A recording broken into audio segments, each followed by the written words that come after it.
Hey everyone, and welcome back. Today, we're diving deep into the US housing market, and let me tell you, the numbers are telling a fascinating story. If you felt like buying a home is getting harder, you're not wrong. We're currently facing a major affordability crisis, and the data paints a very clear picture of why. Let's start with the big one, affordability. An index that measures housing costs against your income just hit a record high of nearly 43%. To put that in perspective, for most of the 90s and early 2000s, this number was comfortably below 30%. This means a much larger chunk of our paychecks is going straight to housing costs. And the projections don't show much relief, with this high level expected to continue for the next several years. So how do we get here? Well, do you remember the pandemic boom? From 2020 to 2022, the housing market went into overdrive. The median home price shot up from around $300,000 to over $412,000 in just a few years. A big reason for this was super low mortgage rates, which dipped to around 3%. This cheap borrowing power fueled a buying frenzy. But what goes up must come down, or at least cool off. By 2023, those low rates were a distant memory, climbing to nearly 7%. This slammed the brakes on sales.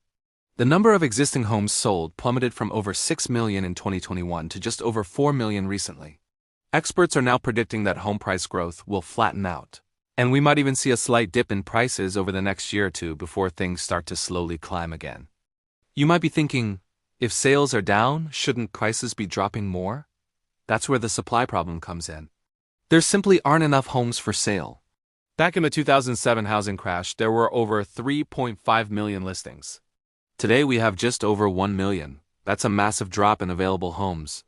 Many homeowners who locked in those ultra-low mortgage rates are staying put, creating a lock-in effect that keeps inventory tight and prices stubbornly high. This has also completely flipped the classic rent versus own debate. A decade ago, it was actually cheaper to own an entry-level home than to rent one.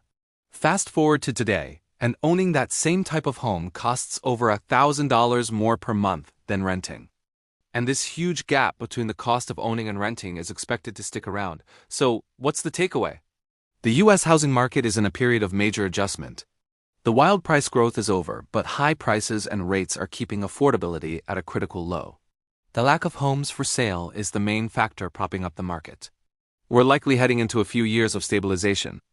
But a return to the good old days of housing affordability isn't on the horizon just yet. What are you seeing in your local market? Let me know in the comments below. Thanks for watching, and don't forget to like and subscribe for more insights. See you next time.